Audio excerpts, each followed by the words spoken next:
disgusting. That's the worst performance I've ever seen from a group of players on the team sheet. It's the best group of... I said something before the game. I'm that cold I can't even remember what I said. It's the best team on paper I've ever seen play as badly as that. Honestly, that was a shambles, that, in the first half. It was pathetic. I mean, they're strong words, those. But those players, World Cup winners, internationals, goes without saying, expensive. I can't believe it. I really can't believe it. I mean, I don't know what Frank Lampard was thinking. I think he'll be thinking the same words as I've just said. Everybody watching that game that was as bad as I've seen. Yeah, he won't articulate them quite like you have. But that's honestly, I'm saying what he will definitely be thinking. He will be disgusted by what he saw in that first half last night. You know, because when you sometimes interpret a manager's language about what they say on television, I don't know the words he used after, but they were strong words. You can times that by 100, what they're saying in the dressing room, what they're thinking privately with the coaching staff. I mean, I bet you can't believe it. But I do actually think Chelsea, if they get to the end of the season, which they obviously will, and they can get a manager appointed in the summer, and the talk is of Pochettino, I do think someone will be able to mould them into a decent team that can challenge for top four and for trophies next season. I think that's how bad this team is at this moment in time, that I think they're capable of that. That's what makes it even worse. I think they can actually, to be fair, you know, be a real challenge next season in that sort of top three. And then people might think I'm mad after what we watched last night, but that makes it worse for me that those players have stooped to such a level. We saw it with Manchester United last season. Manchester United are third, fourth in the league at this moment in time, but last season under Ralph Rangnick, they chucked the towel in. They'd had enough. They've chucked the towel in, those Chelsea players. They are not bothering at all. They may as well not turn up. If they weren't in a slight... They're not going to go down, are they? But if they weren't sort of... They're not mathematically safe. I think if they were on 42 points now, mathematically safe, if you're Frank Lampard, you'd almost sort of just leave them all out and play a bunch of kids. And that's leaving a lot out. Yeah. Is that not the fundamental problem, Gary? I mean, it is. If we're going to look at the players' side, and I ask you to put your players head on, really, you're in a dressing room with 30-odd players, all of whom are competing for 11 spots. And I don't know how much they're competing, but the truth is there's more discontented players than there are contented ones. Is that not the fundamental issue? Oh, Marty, it all comes from the owners, this. Sorry, the fundamental... But you can't, as players, with the quality that you have and the pride that you have, stoop to that level that we saw last night. We watched them a few weeks ago, didn't we, against Liverpool? Was it Tuesday or Wednesday night? Tuesday night, yeah. Tuesday, yeah. you were there. I was there, watching, yeah. And I thought they played really well that night, Chelsea. And I went away from that thinking there's promise for what could come next season and what could come in the future because of what they showed that night. I think that's the last point they got, by the way. Yeah, absolutely. They lack a centre forward. They can't score goals. We knew that night. But they played well. There was a lot of good to come out of that performance. What we've seen since is nothing short of absolute disgrace. And look, it all comes from the top. It's been so... I mean, it's been so chaotic. It's been a mess from day one.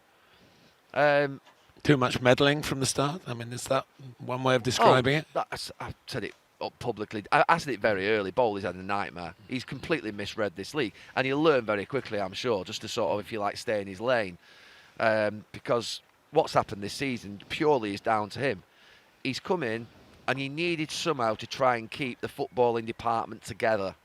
You know, he's the non-footballing department, by the way. You've got to remind himself of that. He's the non-footballing department. You're the owner. You're not a Premier League player. You're not a coach. You're not someone who's got experience in this English league. So stay where you are and allow the people who've run the football club successfully with a very different model to most clubs over the last 10, 15 years that were still there, somehow try and get a year or two out of them to learn the ropes, to see what goes on, to try and keep them the stability and the consistency of what Chelsea have been. Because Chelsea last season, we watched them in a Carabao Cup final. They could have won an FA Cup final. They're still very close. So Thomas Tuchel was doing a good job. Keep your manager in place for the season if you can, because he's a very good manager. He's proven. Keep the majority of those players in place and maybe add to it in 3 or 4 strategic positions. I mean, he's got rid of the football department. Petr Cech's left. Marina Granovskaya's left. Then the manager's gone after 5, 6, 7 games. And all of a sudden, you're in complete turmoil. Then they start off with a strategy of older players, sort of players that you think have got more experience. Then all of a sudden they flip it into a model of giving, 38-year contracts to 22-year-olds and things like that. It's just becoming they're a laughing stock. That'll make it very difficult for them to get rid of the players. Surely the new manager, if it is Pochettino, they've got to prune the stuff. Yeah, I mean, absolutely. The whole thing has been a shambles. And then they've thrown out the medical department. They've chucked everything. It's just been far too much. Changed the groundsman as well. Has he changed the groundsman? Yeah. You can't blame the groundsman. I mean, I've got a thing with groundsmen myself, to be fair. They're so precious about their pitches. I mean, these pitches now, to be fair, they're like bowling greens. And you need to do a lot on them to make them wrong. But, the groundsmen are so proud about their pitch that you can't... When you start sacking groundsmen, physios, sports scientists, sporting directors, managers, everybody. You're sacking everybody. Almost created a different club. You're throwing everybody under a bus and saying it's all their fault and not mine. I've inherited a mess. But the problem is we all know that Chelsea wasn't a mess. Chelsea was a very successful club with people who ran it very well for a long time. This is Bowley created. He created this mess and this turmoil through a lack of experience, playing football manager. It's been terrible.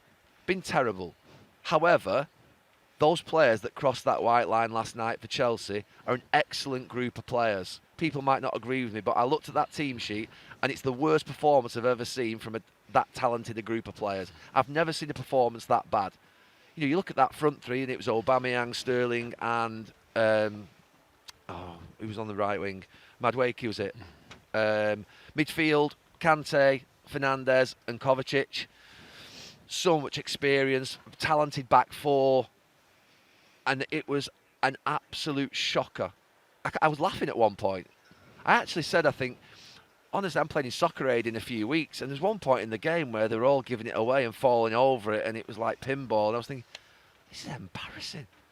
And look, it really shocked me that last night, and I'm not letting them get away with it. I've used strong language. It's created by the new owner. They haven't had a clue what they're doing.